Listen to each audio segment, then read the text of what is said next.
bonjour. Bonjour. Donc, je vais vous demander une petite présentation de votre parcours. Oui.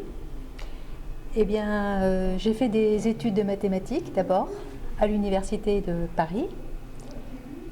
Et puis ensuite, j'ai continué à faire des mathématiques puisque j'ai été recrutée à l'université de Rouen pour enseigner les mathématiques.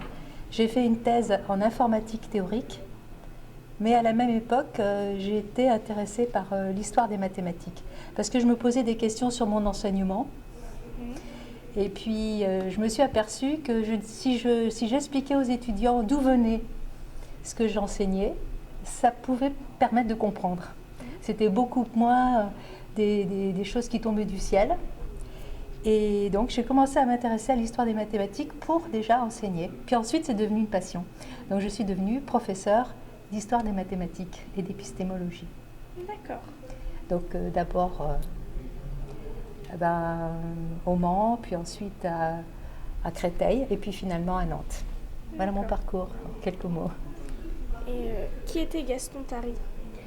Alors Gaston Tari, c'est quelqu'un d'assez assez étrange, et d'ailleurs j'ai pas réussi vraiment à percer tous les mystères, parce que c'est quelqu'un qui naît dans l'Aveyron, et puis qui va faire des études à Paris.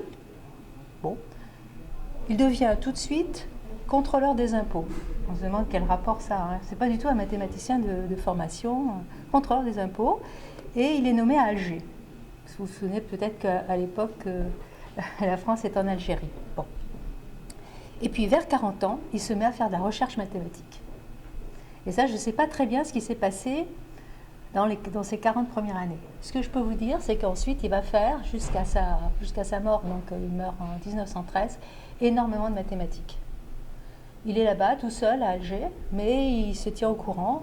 Il va faire d'abord de la géométrie, et puis ensuite, il va s'intéresser à des problèmes de récréation mathématique, si on peut dire, et à des problèmes de combinatoire, ce dont on va parler aujourd'hui, ces jours-ci, pendant le colloque. D'accord. Et quel était le lien entre Gaston Tari et Henri Delannoy? Tous les deux fréquentent ce qu'on peut appeler une communauté de personnes qui sont certains mathématiciens, certains qui ne sont pas mathématiciens, mais qui se rencontrent très régulièrement à des colloques. Et oui, c'est le début des colloques en fait, à la fin du XXe siècle. Ils se rencontrent à des colloques qui sont organisés par une association qui s'appelle Association française pour l'avancement des sciences. C'est une époque où on pense que les sciences, ça peut aider la société. Et donc, ces colloques ont lieu tous les ans. Et c'est là que toute cette communauté se rencontre. Et mon Gaston Tari, là, si je peux parler comme ça, mon Gaston Tari vient à ces colloques. Et c'est là qu'il va rencontrer Delannoy, Lézan, Lucas, toutes les personnes dont on va parler pendant ces quelques jours. D'accord. Et qu'est-ce que le problème de 36 officiers? Alors le problème des 36 officiers, c'est un problème qui est le suivant. Si j'avais évidemment la possibilité de faire un schéma, ce serait plus facile. Alors, 36 officiers. Donc vous avez 36 officiers et vous voulez les ranger en rangées de 6. Oui. 6 x 6, 36. Donc il va y avoir 6 rangées avec dans chacune 6 officiers.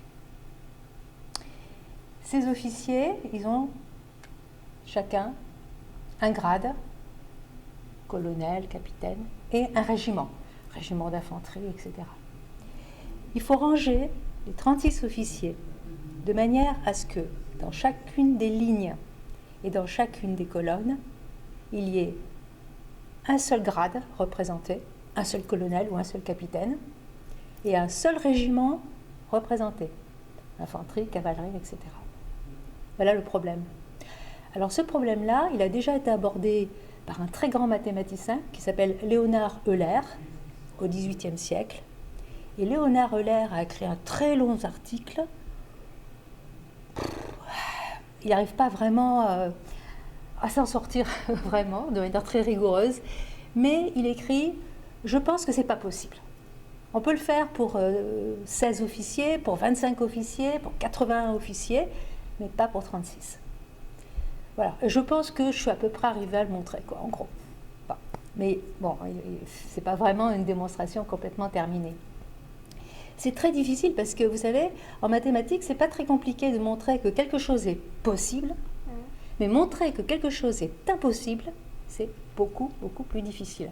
D'ailleurs, je suppose qu'au lycée, on ne vous le demande jamais. On vous demande toujours démontrer que, démontrer que. On ne vous dit jamais démontrer que ceci n'est pas possible. Bon, donc c'est un problème beaucoup plus difficile. Et lui va reprendre à peu près, Tari va reprendre à peu près les mêmes méthodes que l'air, mais il va le faire de manière très systématique. Il va faire ce qu'on appelle du dénombrement.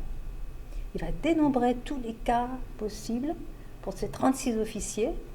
Il va utiliser des notions modernes du 19e siècle, qui s'appellent les substitutions, et il va introduire ce qu'on appelle aujourd'hui un algorithme. C'est-à-dire quelque chose qu'on pourrait très bien aujourd'hui programmer très facilement sur un ordinateur. Bon, lui, il n'a pas d'ordinateur, mais il a vraiment l'idée d'algorithme. Donc, il utilise un algorithme. Et donc, comme cet algorithme, comme vous le savez, c'est quelque chose qui passe pas à pas et à une seule façon de passer, il peut être capable à la fin de dire non, le problème est impossible. Et là, il n'y a pas de trou dans la démonstration. D'accord. Voilà le problème des 36 officiers. Et du coup, Tari est très connu aujourd'hui. Parce que, comme c'est un problème... si vous voulez, c'est un problème qui après va donner naissance à beaucoup, beaucoup d'autres problèmes. En fait, il est très souvent cité, par exemple, dans les ouvrages américains. Alors, ce qui est marrant, c'est que on ne sait pas très bien qui c'est. Alors, de temps en temps, on lit le colonel Tari, il n'a jamais été colonel, ou alors le professeur de mathématiques Tari, il n'a jamais été professeur, il était simplement contrôleur des impôts. Voilà. Et puis en plus, récemment, alors grande victoire pour Gaston Tari, je ne sais pas très bien qui, a déclaré que Gaston Tari serait l'inventeur du sudoku. Alors évidemment,